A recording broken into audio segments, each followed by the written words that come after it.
pizarra son los temas que van a entrar al examen. De eso vamos a dar el examen. Ojo. Esos temas abarcan la totalidad, es decir, pánicos morales, que es el último de los temas que hemos visto en la primera unidad, eso conocen, todo el contexto de la guerra del Golfo, las consecuencias de la guerra del Golfo, y cuando digo consecuencias hablo de todos, en todas las áreas, en todos los campos. El proceso histórico de lo que hemos denominado fin del mundo y el nuevo orden mundial. Todo el pensamiento de Bauman, todo el pensamiento de Maurice Sodré y todo el pensamiento de Arjun Appadurai, que es lo que vamos a continuar hoy día. Esos son los temas del examen.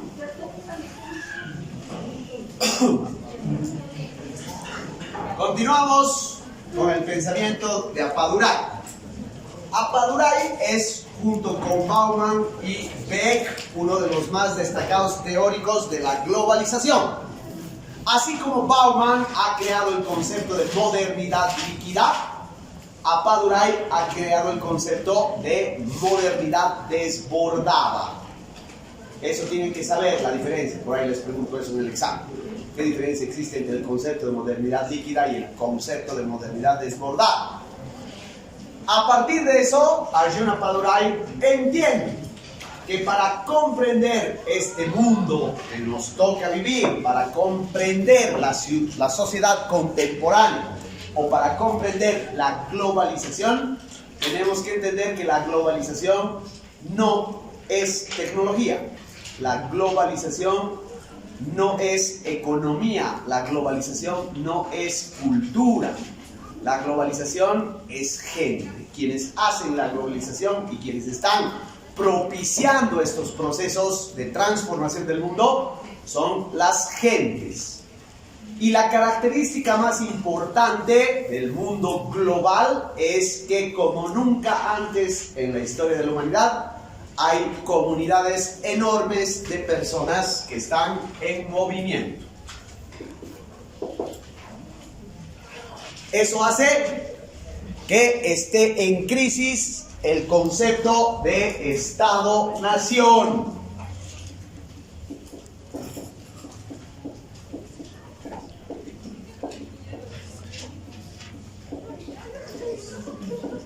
¿Por qué se los estoy anotando aparte?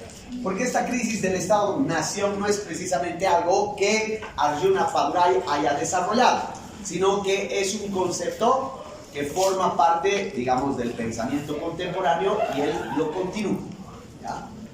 El aporte de Arjun Appadurai consiste en haber creado el concepto de paisajes étnicos.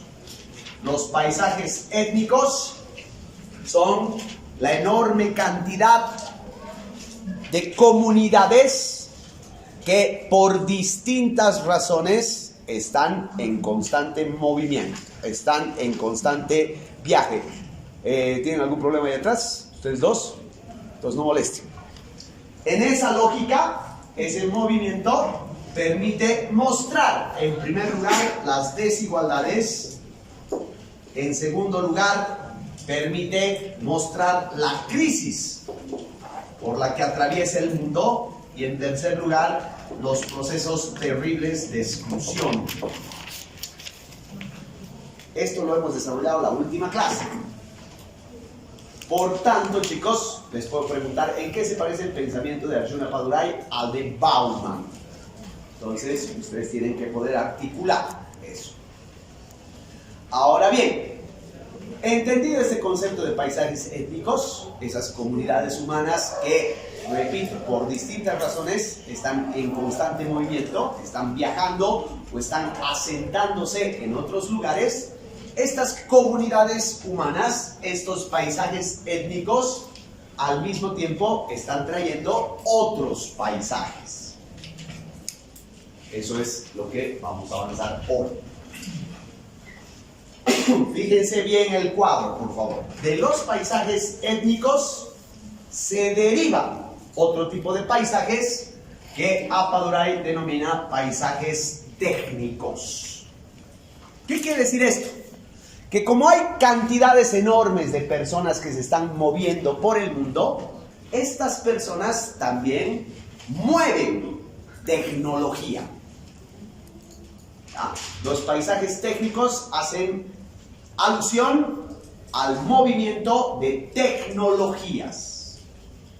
Pero la tecnología que puede traer un turista japonés que viene a Cochabamba no es la misma tecnología que puede llevar un migrante boliviano que se va a España. Globalización, chicos, de ninguna manera se puede asociar solamente con las nuevas tecnologías. Porque en el mundo siguen vigentes y existen al mismo tiempo las tecnologías de punta como las tecnologías arcaicas, las viejas y pasadas tecnologías. Repito, para tener una comprensión exacta de lo que es la globalización, no podemos reducir la globalización a simplemente entender que la tecnología ha cambiado y que ahora existe una tecnología digital que está cambiando el mundo. Claro que hay, claro que existe, pero eso no quiere decir que las viejas tecnologías hayan muerto, sino que están en convivencia con las nuevas tecnologías. Denme ejemplos. Como les decía, un turista japonés puede venir a Latinoamérica trayendo tecnología de última generación. Una cámara de última generación, un celular de última generación, qué sé yo, un artefacto electrónico de última generación. En cambio, un migrante boliviano se va a Europa llevando su tecnología tradicional, su tecnología arcaica, como por ejemplo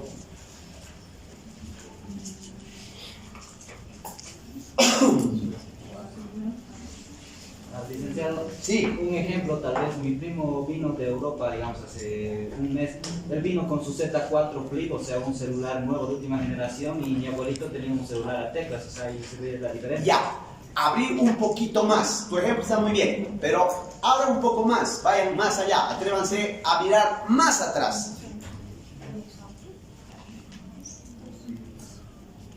Por ejemplo, ¿qué puede llevar un migrante a España?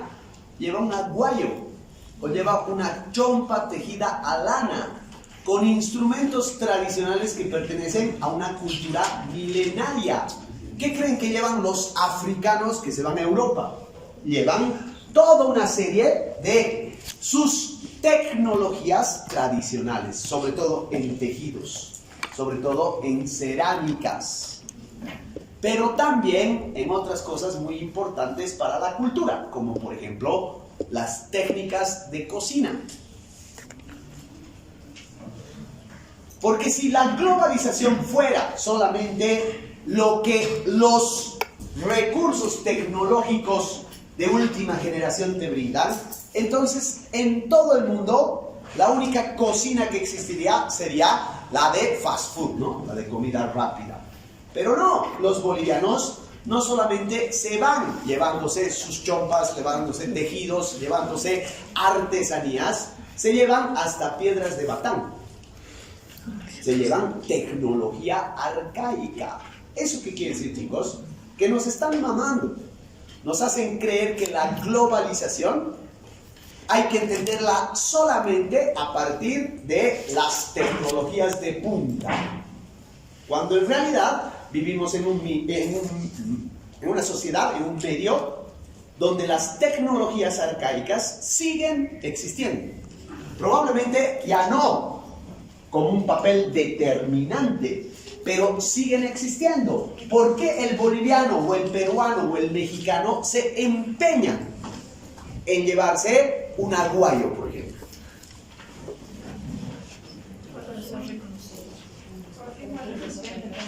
¿Qué? ¿Por qué es más resistente para cargar tal vez? Porque no se quiere desarrollar. Hay dos cosas. Por un lado, un tema económico. Por otro lado, un tema que tiene que ver con la costumbre y el uso. Y por el otro lado, tiene que ver con un tema de identidad, chicos. es una forma de sentirse. No se olviden que hemos dicho que en esos procesos migratorios hay siempre la desesperación de dejar atrás todo lo que tenías. Entonces, un aguayo, una chompa de lana, ¿no? Una salteña es el vínculo de identidad que tienen esos migrantes. En toda esta tecnología, tanto de punta como arcaica, hay valores que son económicos, valores materiales, valores de uso, pero también valores simbólicos. Ahí atrás alguien quería hablar, hermano. Bueno, sí, igual iba a dar el ejemplo de la música, digamos. Porque obviamente la música de aquí obviamente va a ser diferente por todas las culturas, ¿no? Entonces eso igual se va globalizando. Sí, ahorita la música la vamos a ver en otro de los paisajes, pero adaptando a lo que tú dices, por ejemplo, los instrumentos.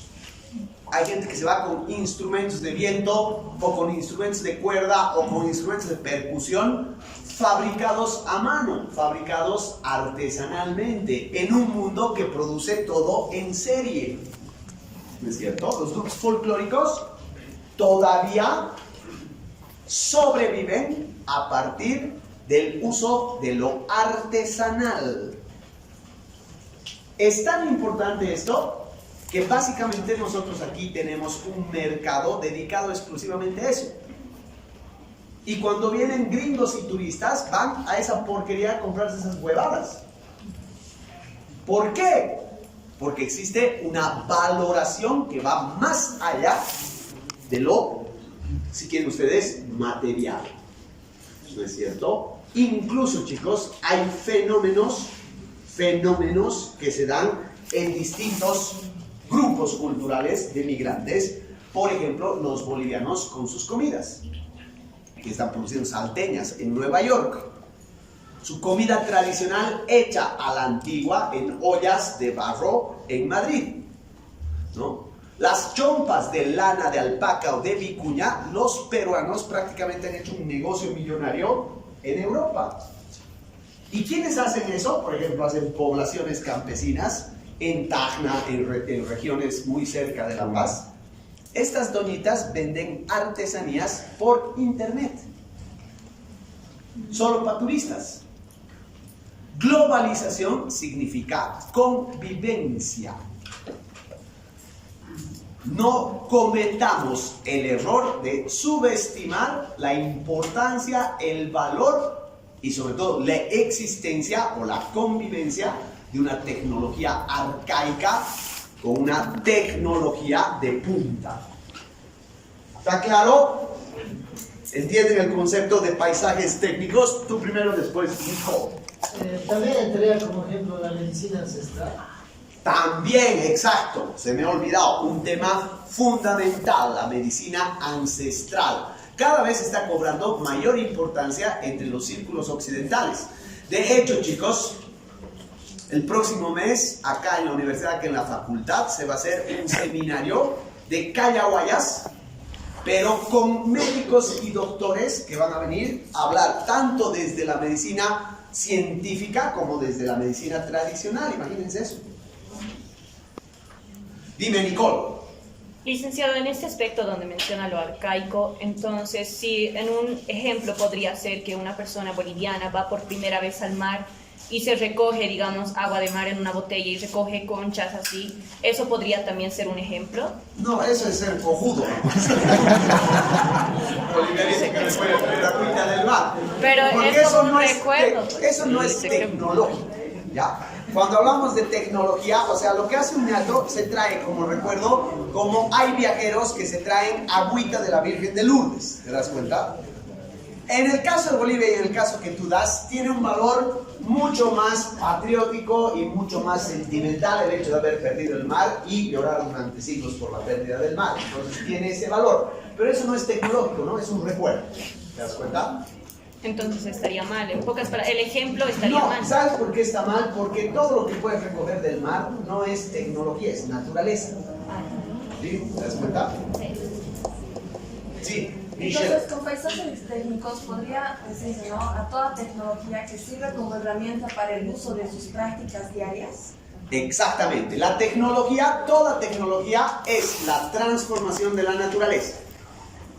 Entonces, el más claro ejemplo de que existe una tecnología arcaica conviviendo con una tecnología de punta es que ahorita todos ustedes, hijitos legítimos de la cultura digital, toditos están usando papel. ¿Se dan cuenta? Y ya están usando computadores. Claro. Puede ser que en otros lados esta situación en que nosotros usemos papel todavía demuestra que la tecnología tradicional, esto es milenario, los chinos han inventado, existe y convive todavía con la tecnología digital. Si la tecnología digital se hubiera impuesto en todo lado, todos estaríamos con nuestro celular o con nuestra computadora, ¿no es cierto? Pero ¿qué quiere decir? Que todavía le encontramos valor y uso.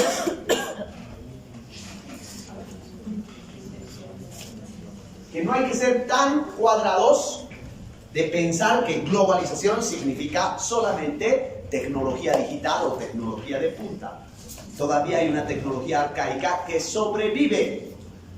Además que nunca va a desaparecer porque ha sido creada de manera tan perfecta que su uso y valor es absolutamente insuperable. Por ejemplo, un cuchillo, una cuchara, un tenedor.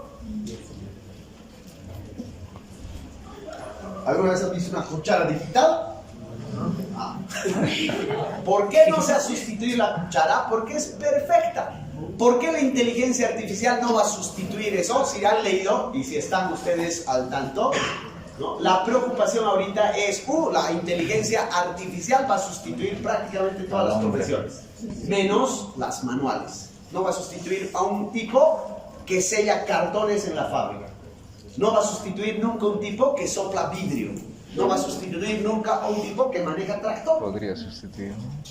¿Se dan cuenta? Entonces, en esa lógica, globalización no significa el cambio de tecnología. Globalización significa la convivencia de nuevos recursos tecnológicos con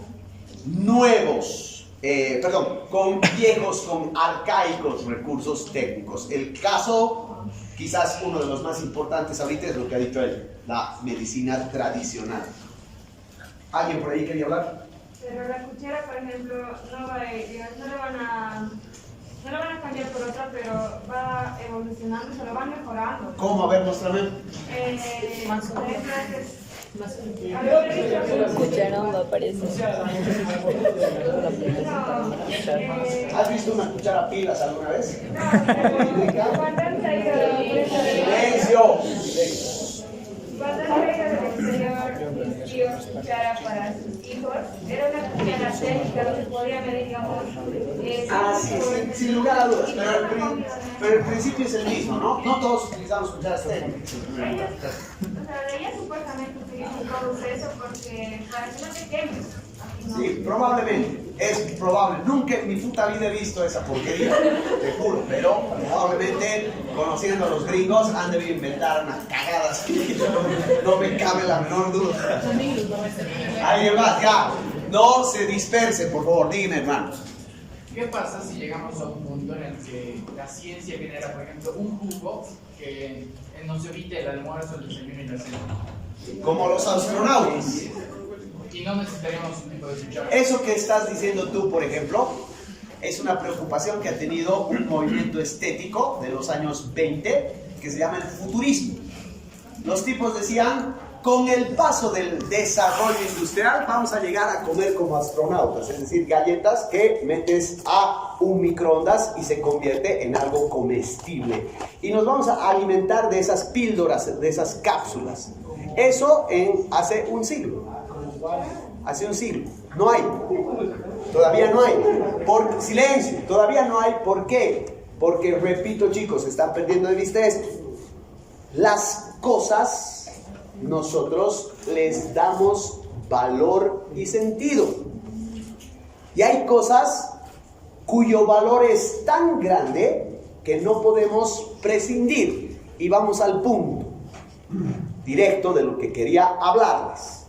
Desde hace 20 años, la mayor especulación que hubo en la cultura universal es la desaparición, o si quieren, la sustitución del libro por el PDF digital. Hoy, la industria del libro es la única industria en el mundo que se mantiene y que ha crecido. ¿Por qué? Piensen en esto. Si van a visitar la biblioteca de la Universidad de Lima, o si van a la casa de una persona y les muestra una biblioteca enorme, para ustedes eso puede tener mucho más valor que el objeto en sí. Un libro es estatus, un libro es manifestar un nivel de cultura superior. El libro al parecer, como dice Eco, nunca va a desaparecer, porque como la cuchara es un invento perfecto. Pero además, tú le das usos, valores, te recuerda algo, ¿no es cierto? Si tu chica te regala un libro, no es lo mismo que te regale un libro donde está su dedicatoria que te regale un PDF.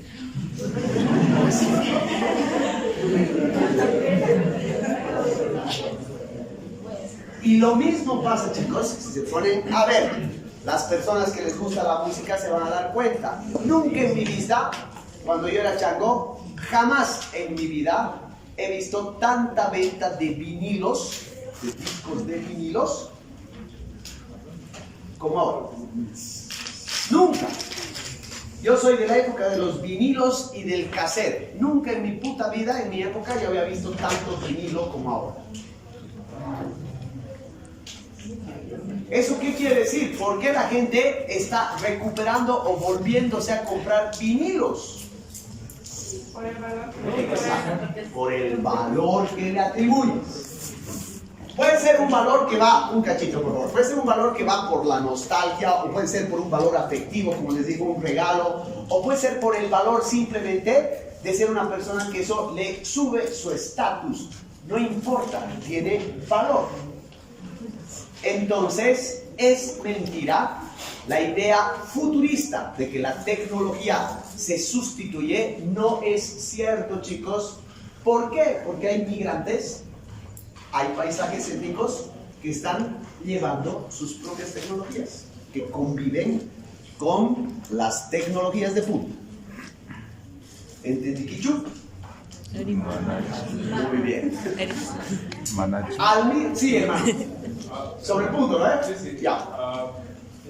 Yo pienso que en realidad, hablando del tema de los vinilos, hay tecnologías, como usted dice, arcaicas, que son insuperables. En el caso de los vinilos, muchas personas tienen preferencia porque mantienen el sonido de la manera más pura posible, a diferencia de... Exactamente. Entonces, fíjate, ahí hay una razón técnica para un melómano que ama la música. El vinilo es insuperable. Es insuperable. Pero para otra persona eso puede tener un valor, por ejemplo, de guardar algo que tenía su abuelito.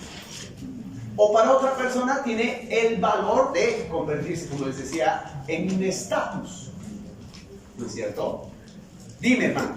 Volviendo al ejemplo de los vinos, un autor de cómics, Stan Lee, el creador de Marvel. Poquito más fuerte, por favor. Stan Lee, el creador de Marvel, le preguntaron si prefiere un cómic en físico o un cómic digital. Y él respondió que prefiere tener una mujer al lado de una pantalla.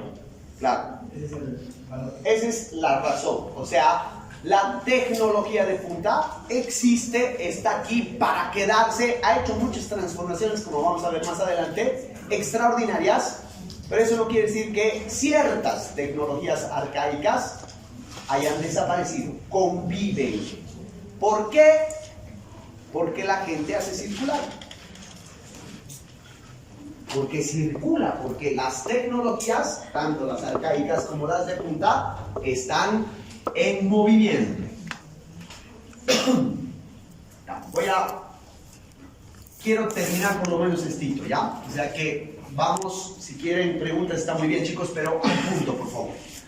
Al mismo tiempo que estos paisajes técnicos, existen paisajes financieros. Tenemos una economía global, que es una economía formal basada en el sistema económico que administra la banca. La banca es una sola en todas partes del mundo. El sistema monetario es uno solo en todas partes del mundo. La transferencia de moneda y de economía es una sola en el mundo. Así, un migrante boliviano transfiere plata a sus parientes de Bolivia a través de un sistema bancario.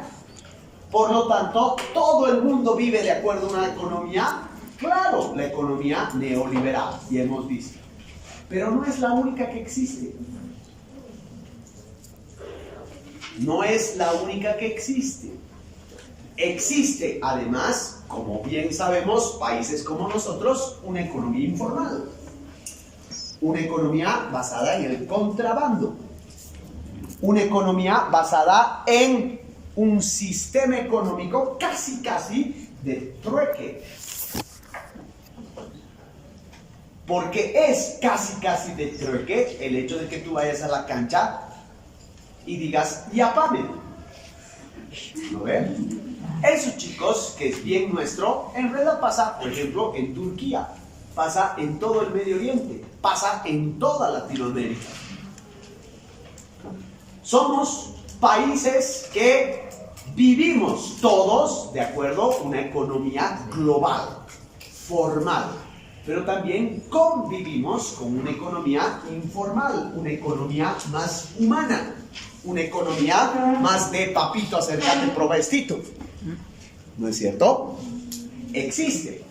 Más ahora que con la pandemia se han expandido las formas de buscar sobrevivencia a partir de otras cosas. Existe una economía informal, pero también existe una economía ilícita. No piensen, claro que tienen que pensar en eso, pero a ver, dejen de pensar un cachito en el narcotráfico. Dejen de pensar en el tráfico de armas. Dejen de pensar en el tráfico de órganos.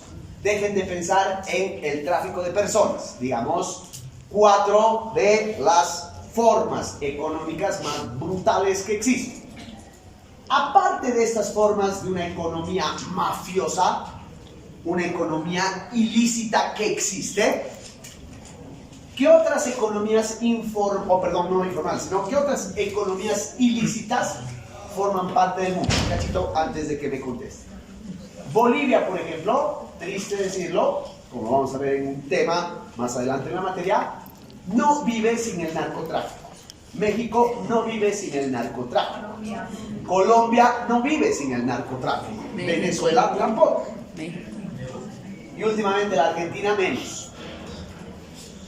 ¿No es cierto? Así como no viven del tráfico de armas por lo menos 17 países del África. No podrían existir si no fuera por el tráfico de armas. Todos los países del este europeo, todos sobreviven gracias al tráfico, al trata de blancas, o sea, la prostitución. Y los países del primer mundo viven básicamente de acuerdo a las mafias organizadas. Esas economías ilícitas, clandestinas, criminales existen. Conviven con la economía formal y conviven con la economía informal. Negar esto sería ser imbécil. Pero fuera de eso, hay otra economía informal que convive con nosotros. Otra economía ilícita que convive con nosotros. Es tan común que ni siquiera la percibimos como tal. Los boliches clandestinos. Paraísos fiscales, La dicen. piratería.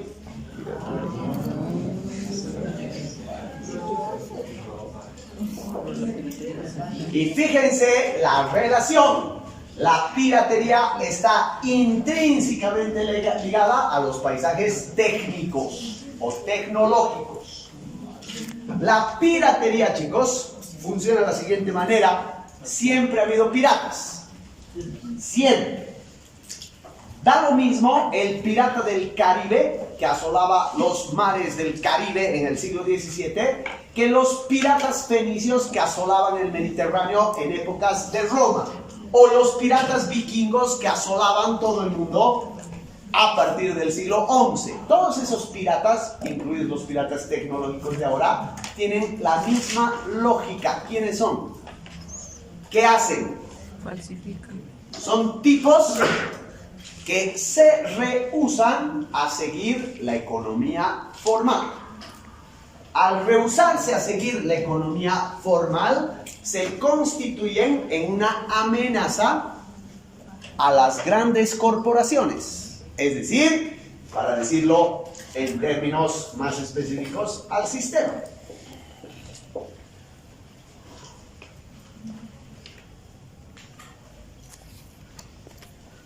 Al rehusarse a seguir los lineamientos del sistema, inmediatamente la sociedad les pone el nombre, ¿no? Este temita también lo vamos a ver más adelante. Bandidos. Son bandidos. Que a diferencia de los narcos, no matan a nadie. No asesinan a nadie.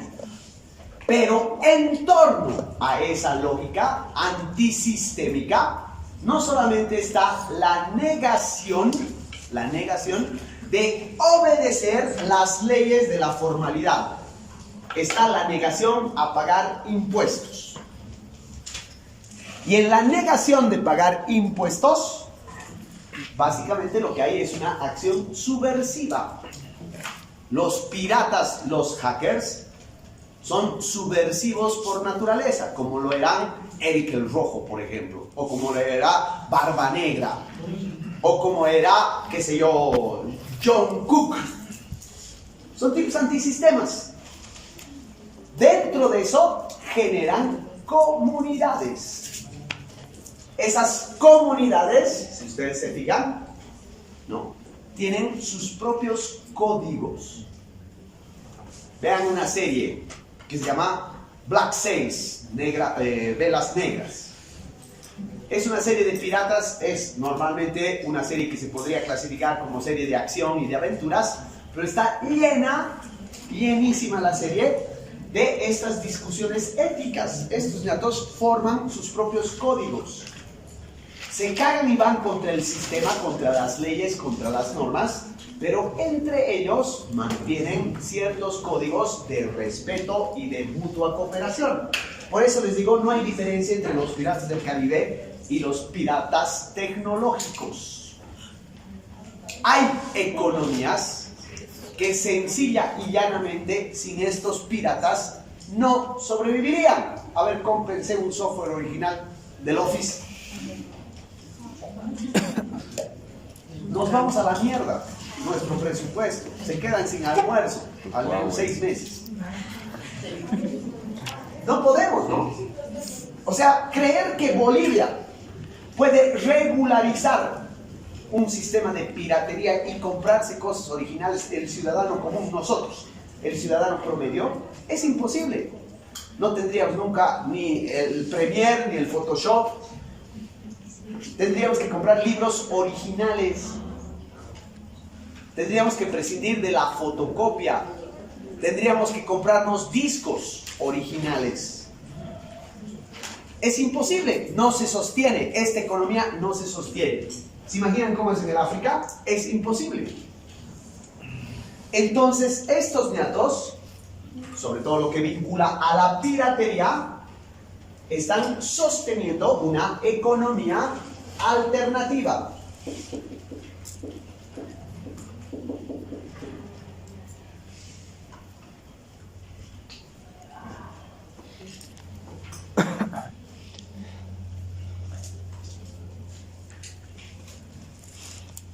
Lice, ¿los paraísos fiscales entrarían dentro de la piratería?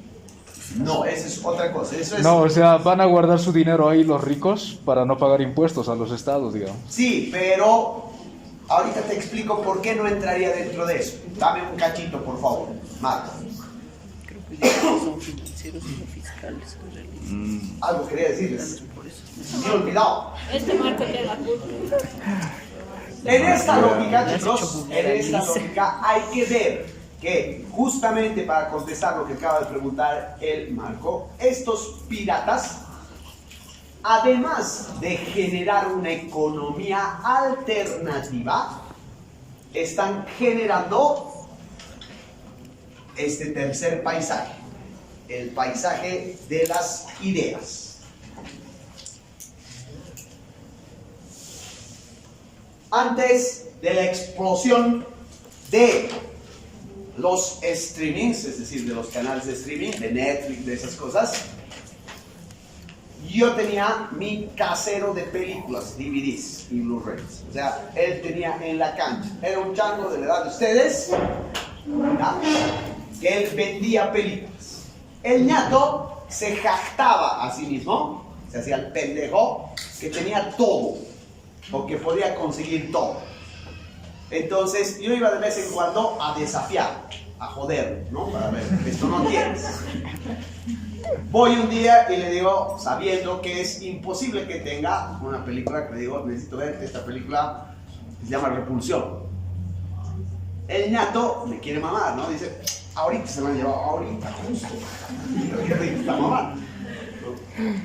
Te la voy a traer para el martes, me dice. Pero mientras tanto, puedes estar revisando estos otros títulos de Polanski.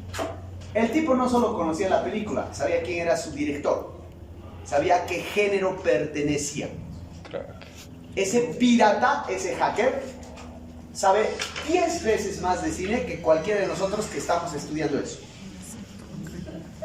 Esa persona, a fuerza de la piratería, es un erudito.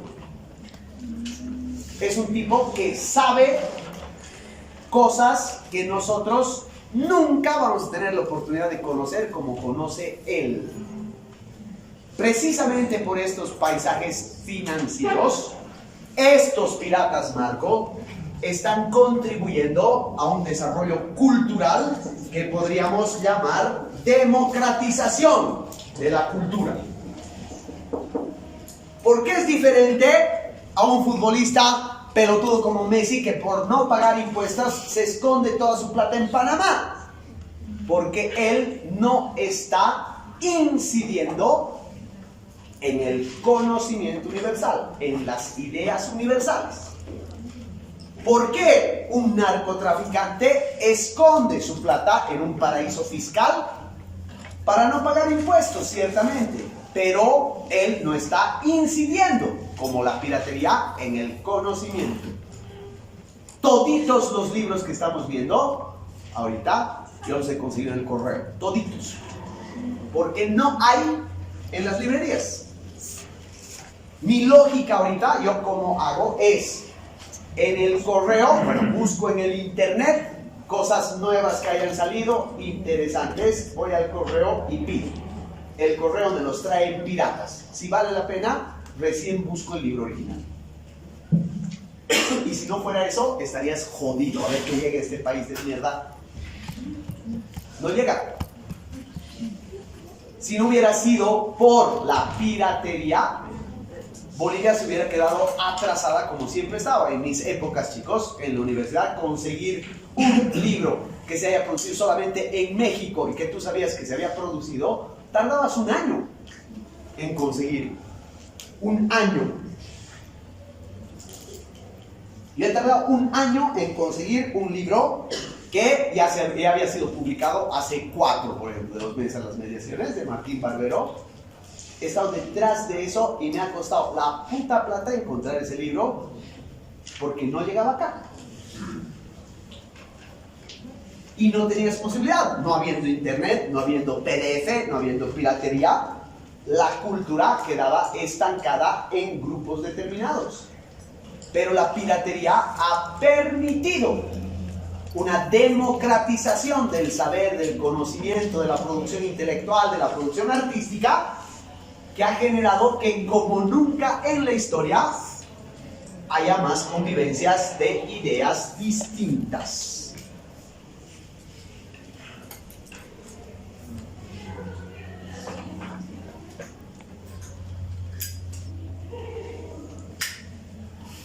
¿Cuáles son los temas importantes para ustedes como jóvenes? ¿De qué temas se están preocupando? Temas sociales o culturales o filosóficos que se preocupan los jóvenes. Ayúdenme a dilucidar. Medio ambiente. Geopolítica. ¿Qué? Trabajo. Medio ambiente, trabajo, por supuesto. Discusiones sobre género, discusiones sobre elecciones sexuales. Esos son los temas que forman parte de su agenda. No deben. Son temas que despiertan la sensibilidad de los jóvenes como tal. Esas ideas, ¿dónde están plasmadas? Están plasmadas en sus cuentas de Facebook, están plasmadas en sus redes sociales, están plasmadas en sus recursos tecnológicos, ¿cierto? Gracias a eso, yo, viejo, puedo entrar en contacto con las sensibilidades de ustedes. Gracias a eso. Manipularnos. Y gracias a eso, ustedes pueden entrar en contacto con las cosas que a nosotros nos preocupaban, con las ideas que a nosotros nos preocupaban. ¿Eso qué hace? Que a través de los recursos tecnológicos, a través de los paisajes financieros, a través de las piraterías, como nunca antes en la historia, estén circulando ideas de distinta perspectiva y de distintas preocupaciones.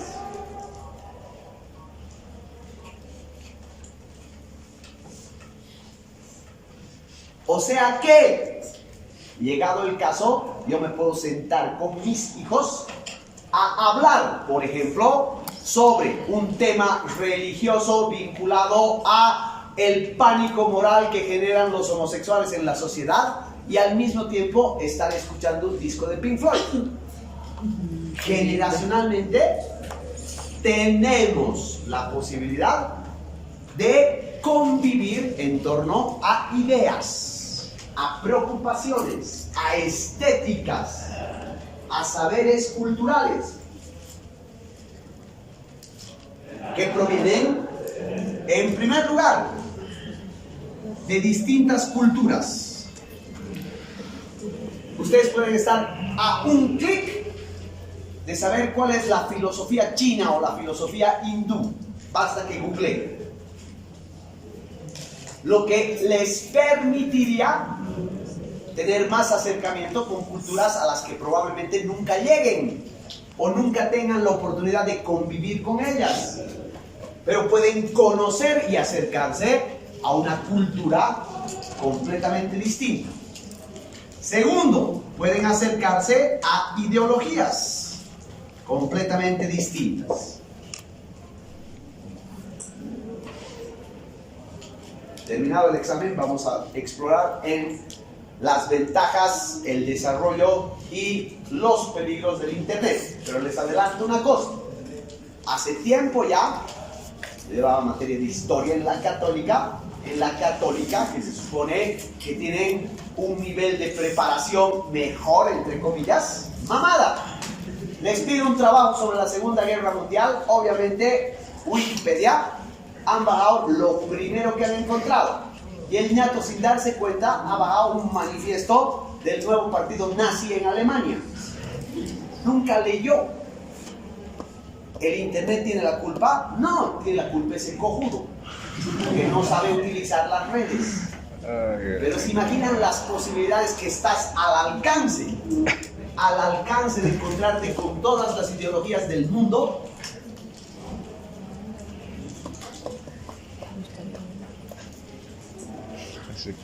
Tienes la posibilidad de vincularte con ideas en distintas formas de la estética, el arte y la cultura, por ejemplo.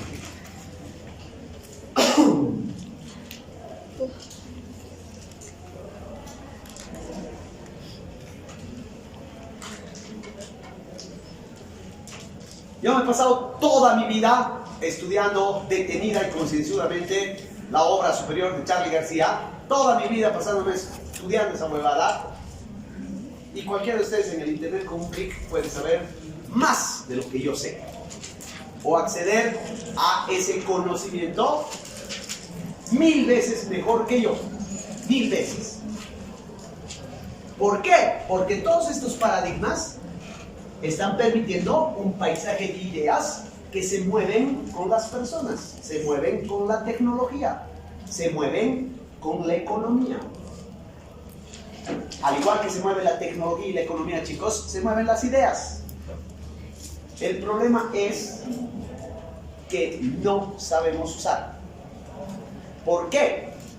Porque esto viene de una manera que es un bombardeo tan grande y les ha llegado a ustedes, por ejemplo, tan rápido y a nosotros de una manera tan vertiginosa que lo que ilustra es básicamente el sistema de desigualdades que hay.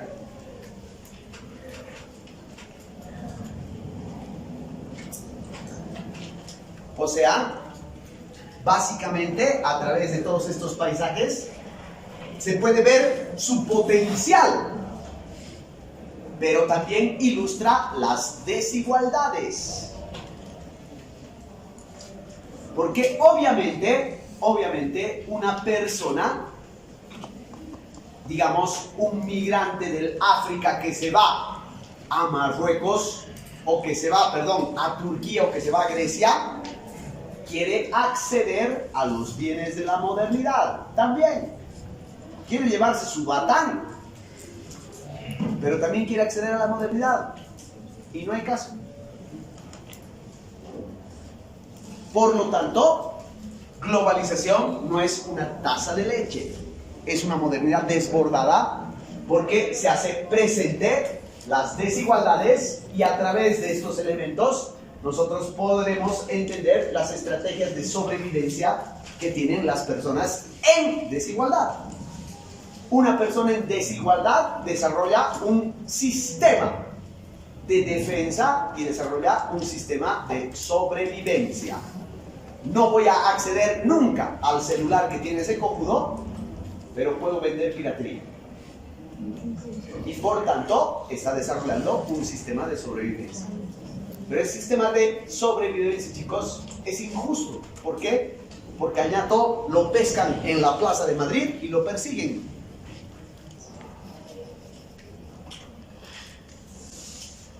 Obvio. Entonces, básicamente tenemos que encontrar que todo este movimiento de personas está derivando en estos otros paisajes que además tienen la capacidad de crear vínculos identitarios, o sea, comunidades.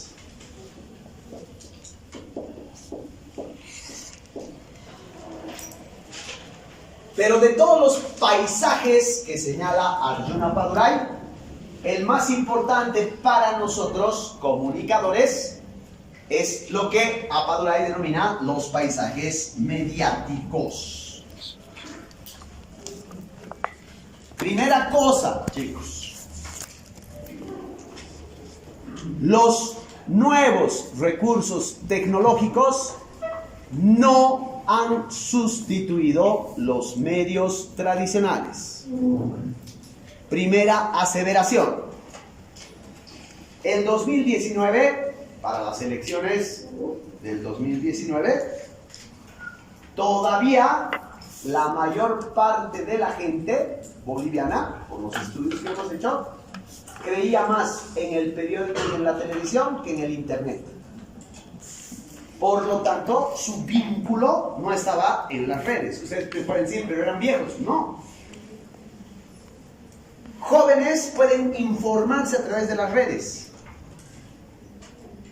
pero le creen más a la televisión o al periódico. ¿Por qué?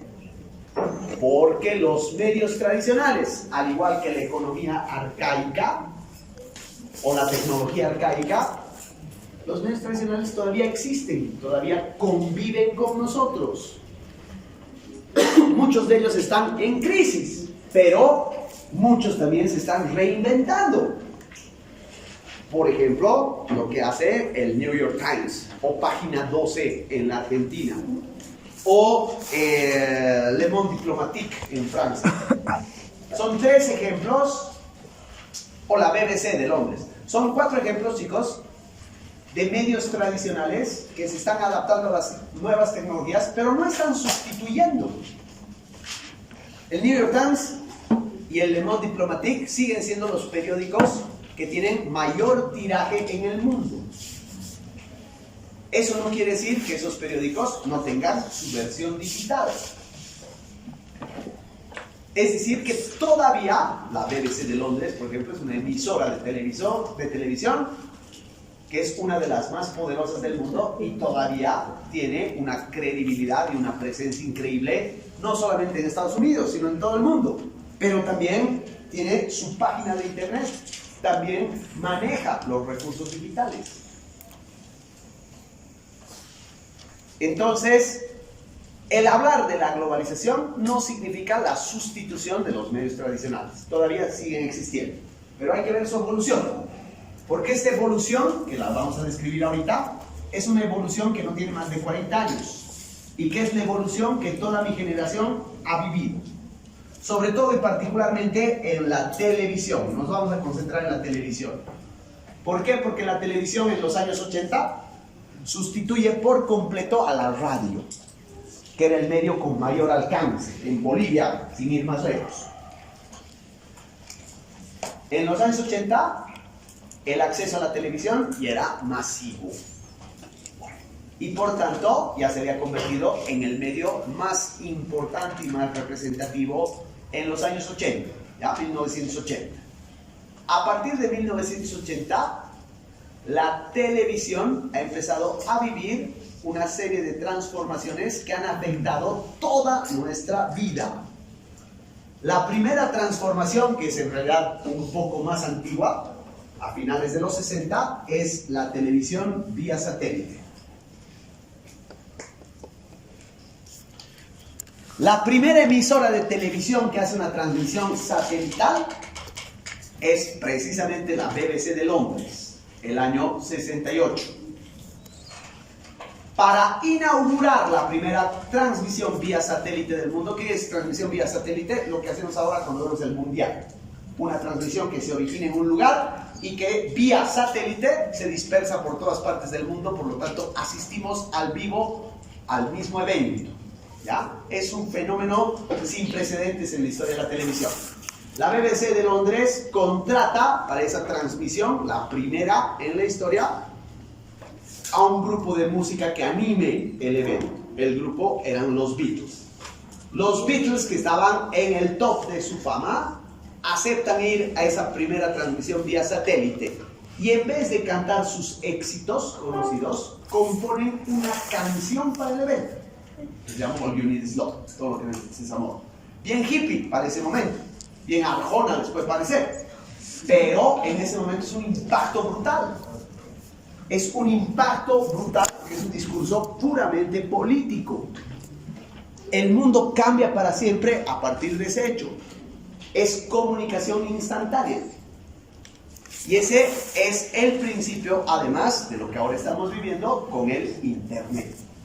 Si no hubiera sido por la comunicación satelital, probablemente el Internet nunca hubiera surgido ante nosotros. Es un cambio que permite, en primer lugar, una comunicación instantánea. Y si permite una comunicación instantánea, permite una información instantánea. Por lo tanto, el mundo se hace más chiquito. Incluso algún periodista norteamericano llamado Howard Raybould dice: el mundo es plano. Porque por primera vez un medio conecta eso. Repito, chicos, estamos viendo esto históricamente porque es el principio, uno de los principios del Internet. De alguna manera nosotros estamos viviendo en la era del Internet que repite lo que es la comunicación satelital.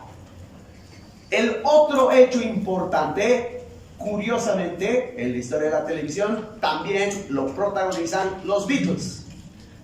Un año antes, cuando estaban grabando uno de los discos más importantes llamado el Sgt. Pepper's, la productora los empieza a presionar para que salga de una vez el disco. Como los ñatos estaban haciendo un disco muy complejo, para tranquilizar a la productora y tranquilizar al público, se les ocurre una idea genial: hacer una película que dure exactamente lo que dura una canción. Y hacen 2 películas con 2 canciones. Es el nacimiento de lo que hoy día llamamos videoclip. El videoclip se queda estancado, la idea de los Beatles queda estancada de alguna manera, porque la mayoría de los grupos dicen, ¡qué buena idea! Y empiezan a grabar sus canciones, por ejemplo, en vivo, que duraban una película exactamente lo que dura una canción. Pero a finales de los 70 y comienzos de los 80 se va a dar un fenómeno cultural llamado MTV. Y MTV va a popularizar el videoclip a tal punto que va a cambiar el lenguaje y nuestra visión del espacio. ¿Qué es un videoclip? Es un producto audiovisual que tiene que reflejar la mayor cantidad de imágenes en un tiempo reducido. Hacer una película en 4 minutos o 5 minutos que dura una canción es muy jodido.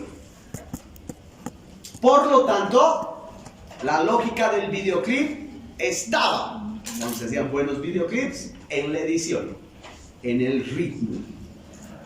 ¿Y cómo era ese ritmo? Tenía que ser veloz, tenía que ser frenético. Para lograr impacto visual, no solo bastaba con que hagas una edición frenética, sino que cambiaras tu punto de vista. Y en vez de utilizar planos generales o planos aéreos, más utilizabas primeros planos o planos detalles. Y por lo tanto, haces una edición que básicamente te impacta más, y eso ha cambiado la novela, eso ha cambiado al cine, eso ha cambiado nuestra vida misma, porque se vuelve una vida más frenética. Una vida que culturalmente propicia la velocidad. Acorde a los tiempos, MTV en su momento, un super canal, hoy día se ha vuelto una porquería, pero en su momento MTV ha cambiado la cultura, ha cambiado la narrativa, ha cambiado el relato del mundo. Y ese es un fenómeno televisivo.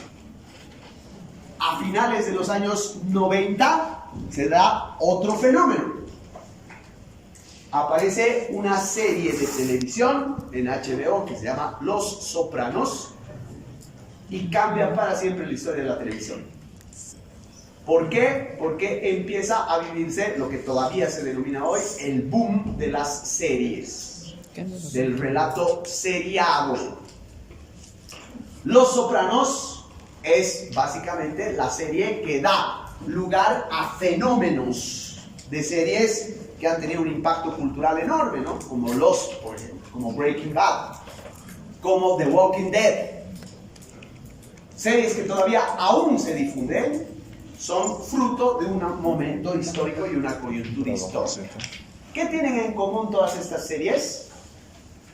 Hablan de personajes que son disfuncionales, pero que al mismo tiempo nos representan. Los Sopranos es la historia de una familia de mafiosos, del jefe de la familia de la mafia, pero lo que en primer lugar ves es al jefe de la mafia yendo al psicólogo, contándole los problemas de su hija adolescente, teniendo problemas con su hijo que lee Nietzsche, y por lo tanto no creen en Dios, y los que son italianos entran en conflicto con su hijo porque se está volviendo ateo, y ellos son católicos. Ese tipo de cosas le da un sentido de lo cotidiano, pero sobre todo, chicos, sobre todo las series, lo que te permiten es un principio de que estás viviendo un relato inabarcable.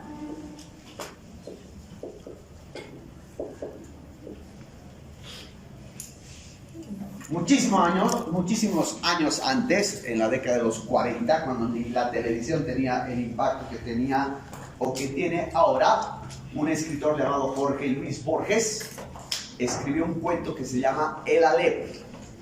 En ese cuento, el ñato imagina que una esfera, si te vas acercando a la esfera de cristal, ahí en esa esfera está contenido todo. Está contenido todo el universo, está contenido todos los versos, están contenidas toda la literatura, está contenido el infinito. Ustedes ven fenómenos de la televisión. ¿Han visto Breaking Bad? Sí. Después de Breaking Bad se ha hecho una película. Y después de la película se ha hecho una serie de otro de los personajes. Esa serie ya no termina nunca.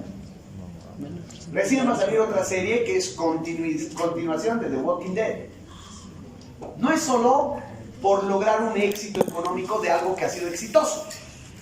Se trata de que estamos viviendo en un mundo en el que ustedes ya viven en ese Aleph, el relato infinito. Fíjense las películas de superhéroes, dan vueltas y es infinito.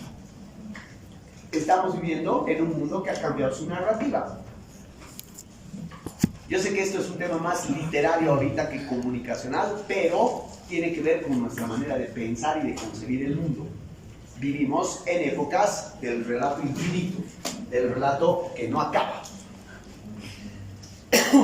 Otro invento que ha sido determinante ha sido cuando la Sony inventa un artefacto el cual podías reproducir música en un cassette y que te lo podías llevar en tu cinturón, el famoso Walkman, el principio de la música que tenemos grabada nosotros en nuestro celular y salimos escuchando a las calles y caminando. ¿Por qué este Walkman ha sido tan revolucionario y tan importante? Porque por primera vez en la historia de la humanidad la música sale de tu casa a convertirse en parte de tu vida cotidiana, del día a día. Claro, chicos, para escuchar música tenías que estar en tu casa, en tu equipo de sonido. Podías escuchar la música en la radio con tu familia, pero en el hogar, en la casa.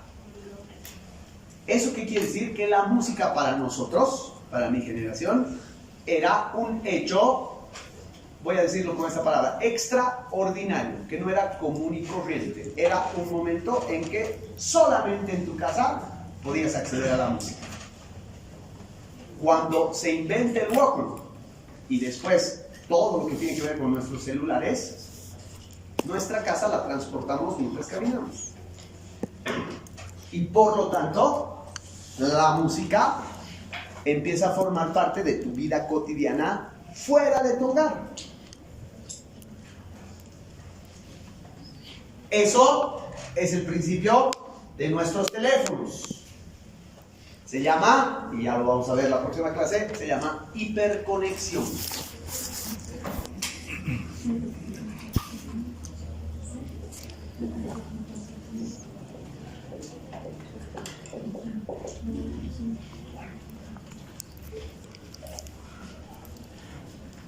El otro invento devastador, todos estos tienen su máxima explosión finales de los 80 y comienzos de los 90. ¿Ya? El otro invento que va a tener un impacto determinante son los juegos electrónicos. A través de consolas que hoy día les deben parecer ridículas, como el Atari, por ejemplo, o en su momento el Nintendo. Los juegos electrónicos pasan de los bares y los grandes salones o las grandes salas donde vas a gastar plata, además que está lleno de personas que tu mamá odiaba y tu mamá te iba a sacar de ahí a patadas en el culo. Bueno, pasa a tu casa. Por lo tanto, vas a formar parte de tu vida cotidiana, sino sobre todo y particularmente para generar vínculos de identidad. Lo que ahora llamamos toda una cultura que se llaman gamers.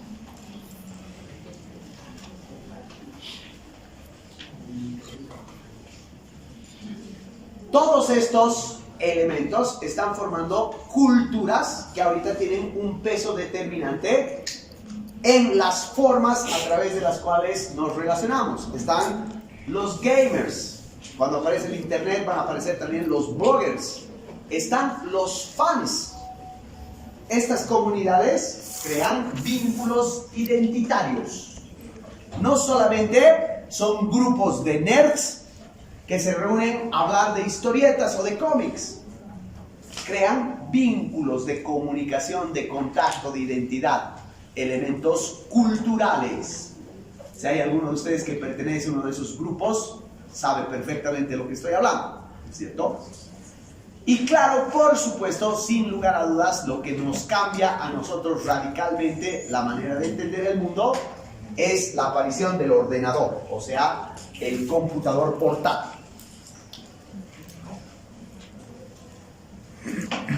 El computador portátil se llamaba portátil, pero era una basura de este tamaño, más pesada que la mierda, o sea que portátil nada. Portátil mis polainas. Era un monstruo, una mierda. En segundo lugar, era una cosa completamente agresiva, porque tenías que saber programar. Así que el sistema que funcionaba, que se llamaba el sistema DOS, era para programadores. Si tú eras una persona, como los de mi generación, que estaba acostumbrado a utilizar máquinas de escribir, y de pronto te venden una computadora que te dicen te va a arreglar la vida, ciertamente si sabías programar, te arreglaba la vida. Pero si no sabías programar, si no podías aprender, si no podías entrar a ese lenguaje desgraciado del DOS, la huevada era peor, pues. Hasta que sale la tecnología amigable, que se llama el Windows. Y con el Windows, la computadora pasa de ser un recurso de élites que servía para hacer cálculos o que servía para hacer algún tipo de trabajo avanzado en temas de textos, por ejemplo, pasa a convertirse en un recurso de tu vida diaria que te sirve para la maldita cosa, para todo. Y por lo tanto cambia por siempre tu concepto, primero, de orden, segundo, de uso, y tercero, chicos, de estética. De estética. Porque el hecho de que tú puedas estar ante un computador y hacer un diseño bonito, cambia por completo tu noción de la estética. Y así, poco a poco, como ustedes saben, el computador se convierte en la forma fundamental a través de la cual las sociedades empiezan a convertirse en sociedades organizadas a partir de la computadora.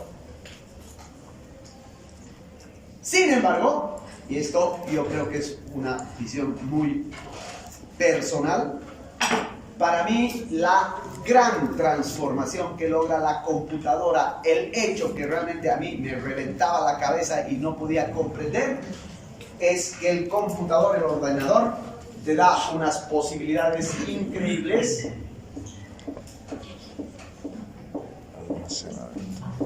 Silencio.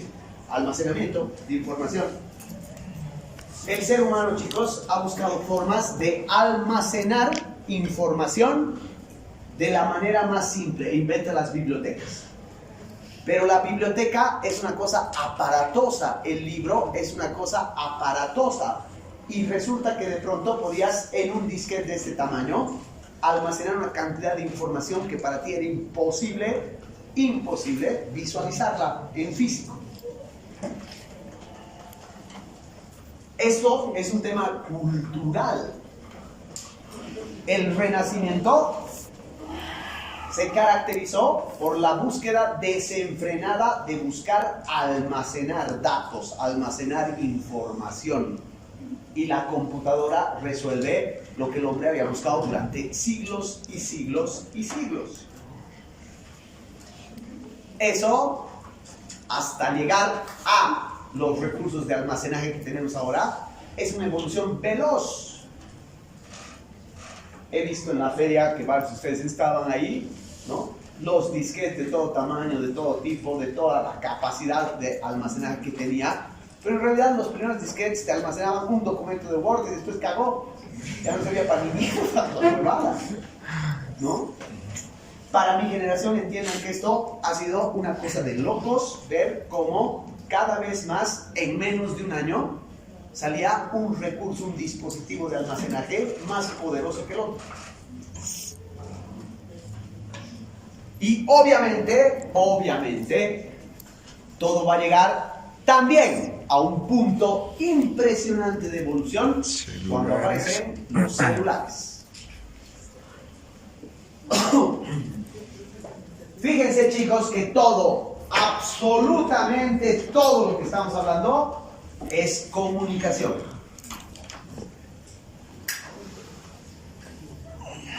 Esta evolución de los recursos de la comunicación se ha dado en un periodo de 30 años, menos 20 años.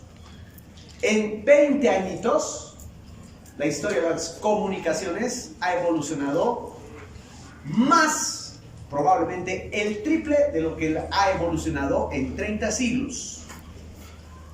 Estos recursos tecnológicos han cambiado nuestra forma de comunicarse, nuestra forma de informarse, nuestra forma de almacenar, nuestra mirada de la cultura, nuestros vínculos culturales, todo. El celular no solamente se va a convertir en un instrumento de la comunicación a distancia sin cables, sino que igual que la televisión satelital, va a propiciar con el tiempo, por supuesto, la hiperconexión. Es decir, que todos estemos hiperconectados.